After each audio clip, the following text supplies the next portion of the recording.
अनिल थांबा, गाडी नका पुसू. हा भाऊसाहेब लय घाण झाली, धूळ काढतो, 5 मिनिटं द्या. धूळ काढायची आपल्याला, पण तुम्ही नाही. ऋतिक, ऋतिक. हा भाऊसाहेब. अनिल कपडा द्या याच्याकडे. कापड ह्यांना कशाला देऊ? अनिल याला कपडा द्या. दुसरं फडकं पाहिजे का? आता आणून देतो. अनिल, भाऊसाहेबांची गाडी एकदम चकाचक झाली पाहिजे, 1 नंबर पुसून काढ. मी आणतो फडकं दुसरं. हा थांबा, कपडा नकोय आम्हाला. काय ना, आम्हाला जरा एका महत्वाच्या मीटिंगला जायचंय आणि गाडीवरची धूळ बघवणं झाली आम्हाला. होय भाऊसाहेब, हे बघा कसली धूळ झाली गाडीवरती. आणि लक्ष दे की जरा. झाली आहे ना, मग पुसा. कोण? मी? मग काय आम्ही पुसायची? काल काय सांगितलं आम्ही तुम्हाला? आता तुम्ही या घरचे नोकर आहात, विसरलात? चला पुसा गाडी, पुसा. होय भाऊसाहेब, आता गाडी पुसतो, एकदम आरशासारखी करतो ना बघा.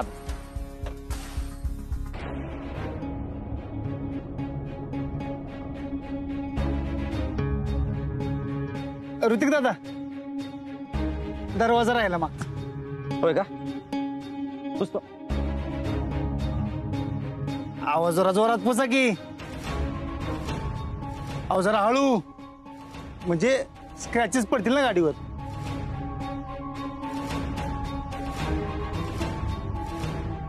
अहो एवढं हळू नको, म्हणजे पुसा पण जरा नीट पुसा, धूळ निघली पाहिजे ना.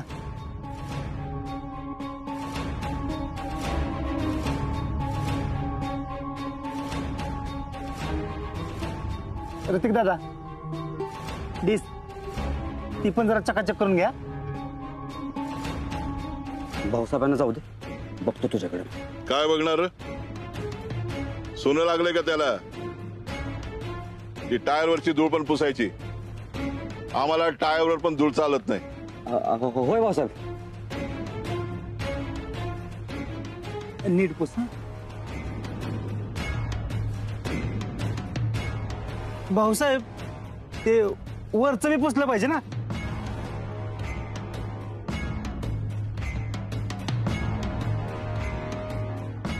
अरे वा, हे काम चांगलं जमतं की तुम्हाला. एक काम करायचं, उद्यापासून बंगल्यावरच्या सगळ्या गाड्या तुम्हीच धुवायच्या. आणि लक्ष ठेवा याच्यावर.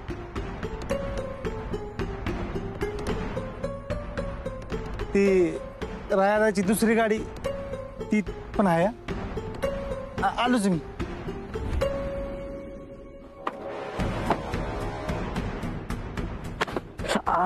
ऐक, एवढंच काम केलं तरी एवढं अंग दुखायला लागलं. आता तरी काम रोज करायचंय मला. मम्मी,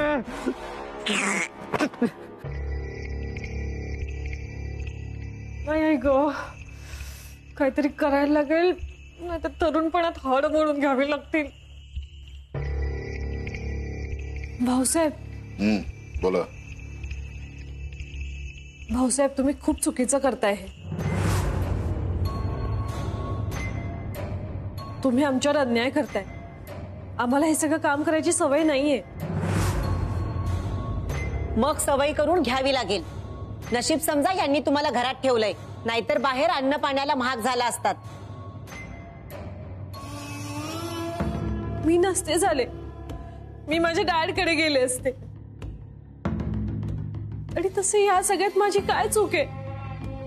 आणि असंही भाऊसाहेबच म्हणतात ना की ते शब्दाला खूप पक्के आहेत. त्यांनी मला दिलेला शब्द मोडलाय. कोणता शब्द?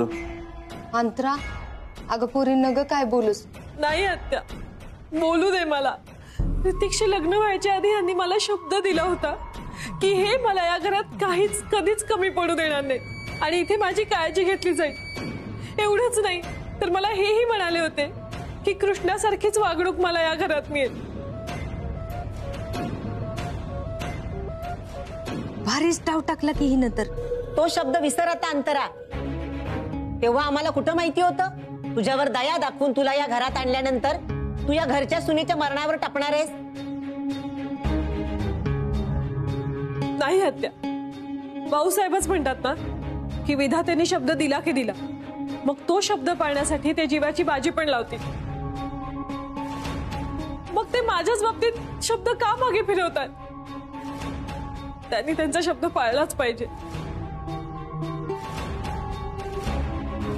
आता बरं आठवला भाऊचा शब्द.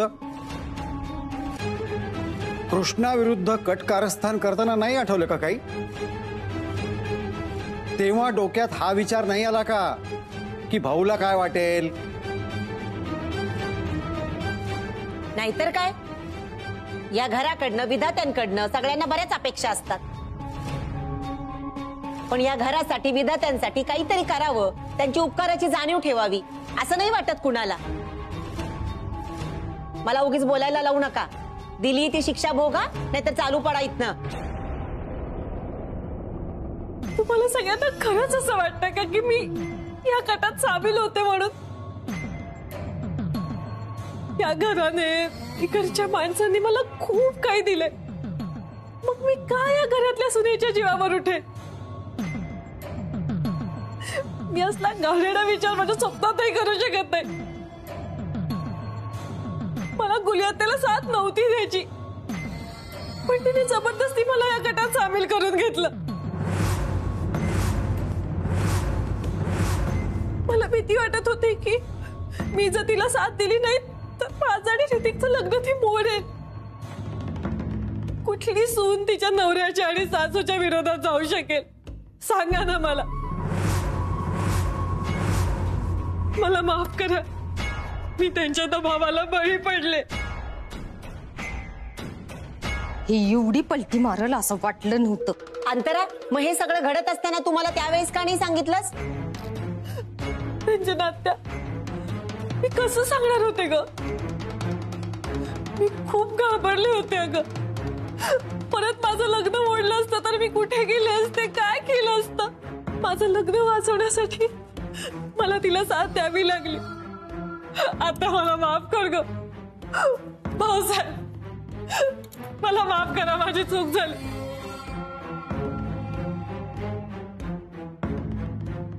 भाऊसाहेब, आता तुम्हीच ठरवा की दिलेला शब्द पाळायचा की या घराच्या सुनेवर अन्याय करायचा.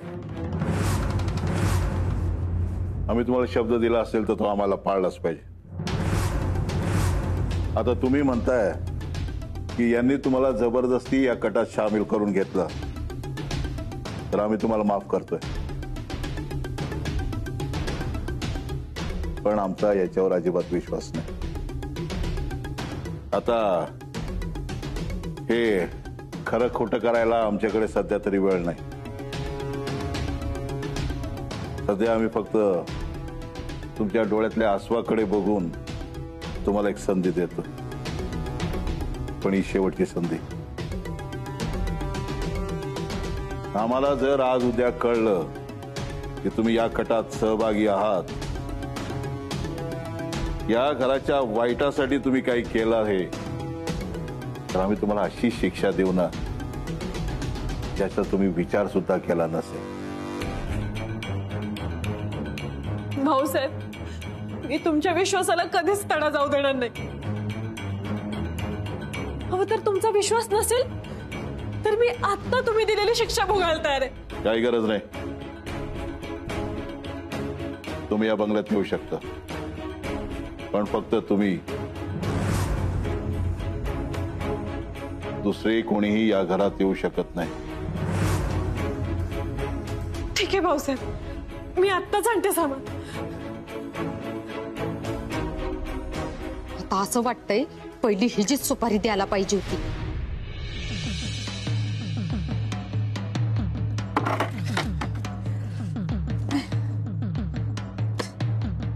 माझ्या मम्मीनं आणि माझ्या बायकोनं माझ्या आयुष्याची पाक वाट लावून टाकली.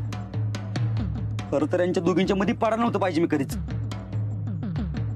काय काय स्वप्न दाखवली होती. विद्या त्यांची समधी प्रॉपर्टी माझी होणार, हळदीचा कारखाना माझ्या नावावर करणार. 4 गाड्या माझ्या असणार म्हणून. आणि इथं यांच्या गाड्या धुवायला मला ठेवलं यांनी इथं. आयुष्यात एवढी भारी लादी कशी पुसली नसेल तेवढी गाडी पुसून घेतली माझ्याकडनं यांनी आज. आज मैं ऊपर आसमां नीचे, आज मैं आगे जमाना है पीछे. इथं मी मर काम करतोय आणि हिला गाणं सुचते ती. अंतरा होय ग. आज मैं आगे अंतरा जमाना है पीछे. काय हो अग अंतरा बोल की. अगं काय झालं तुला? अगं मालकीन व्हायचं सोडून तू मुलकीसारखे काम करायला लागली.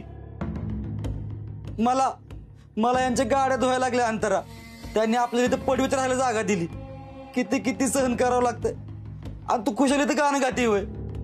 अंतर एवढं खुश व्हाय काय झालंय? कळलंच तुला लवकर. मम्मी अगं हिला काय झाली बघी. भाऊसाहेबांनी घराबाहेर काढल्यापासून डोकर पडल्यासारखी वागायला लागली. अगं मम्मी तर परिस्थिती काय हिचं चाललंय काय? मम्मी मला तर वाटतं येड लागलं हिला.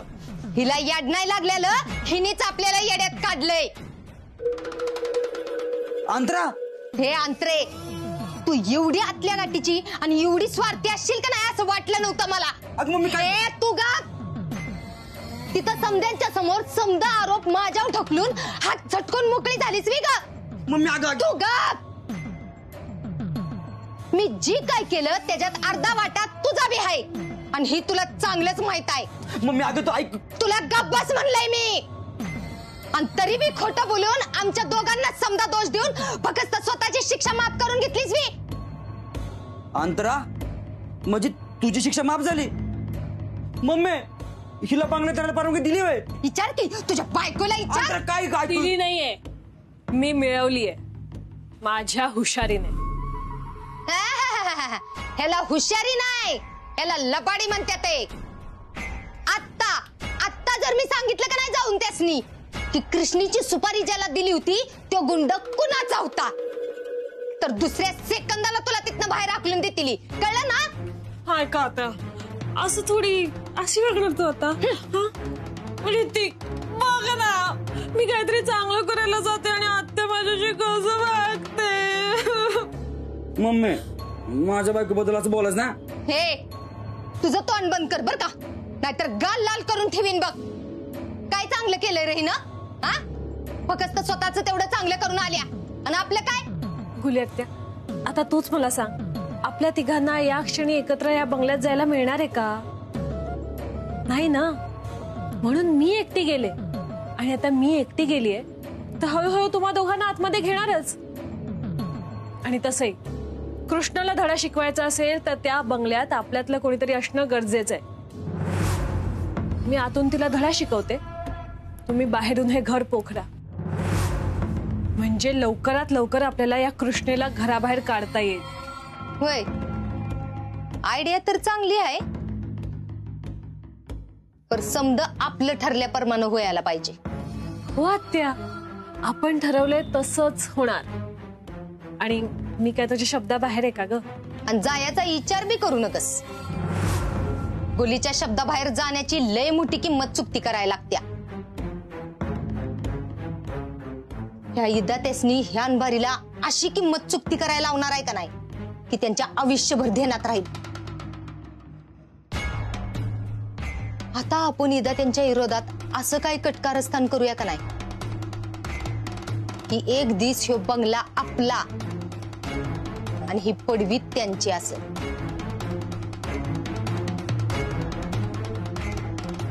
हो,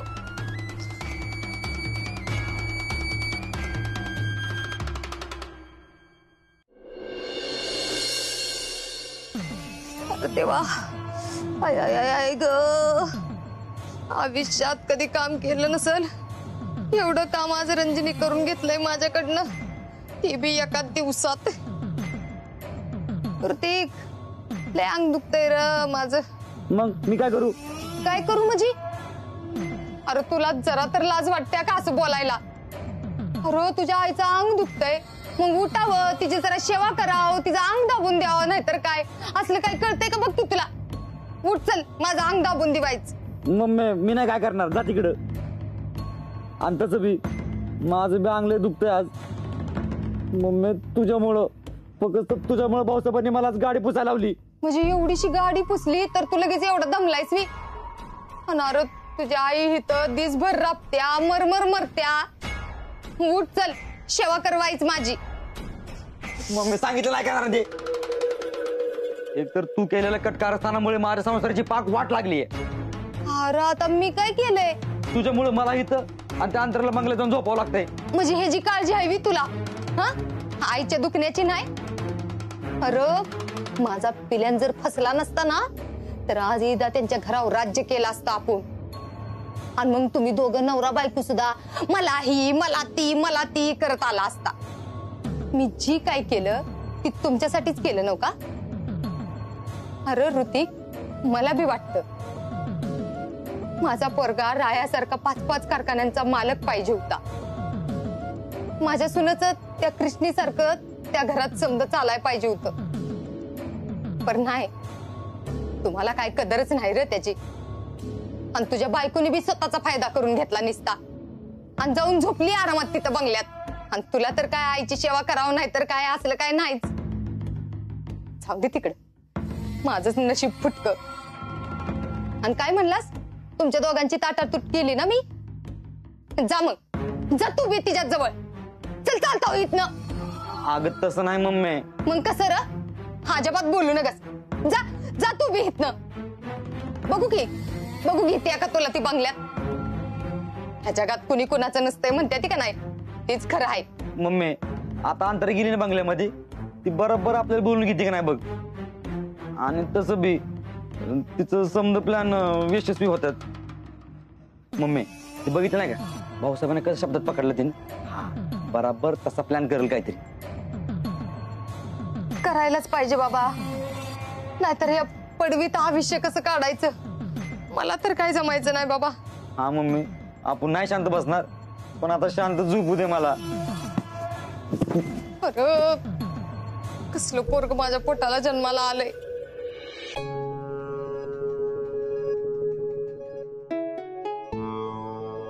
हे राया, अरे किती काम करतोस हा? चल फाईल साईडला ठेव आणि झोप, आराम कर. मी एवढी फाईल बघतो मग झोपतो. काय र, लय महत्वाची फाईल आहे का? अगं ती नवीन डील मिळाली ना आपल्याला, त्याचीच बिल चेक करतोय. लय कामं पेंडिंग आहेत बघ. तू असलीस का नाही, कामाचं कसलंच टेन्शन नसतं बघ मला. अशी चुटकीसरची कामं होतात. पण मला नाही वाटत आता मला कारखान्यात यायला जमत. हा म्हणजे अगोदर आपण पडवीत राहत होतो म्हणून मला कारखान्यात यायला जमत होतं, पण आता घरात मला नाही वाटत दादासाहेब मला सोडतील. आणि मला घरात कुठलाच वाद नकोय.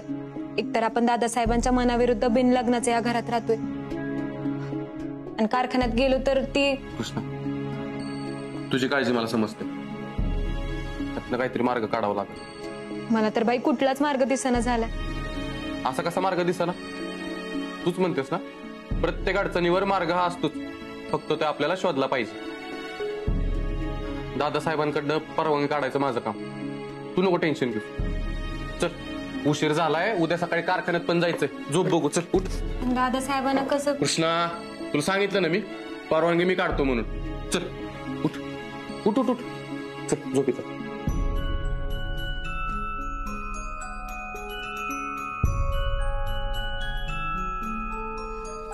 Good night Raya. Good night.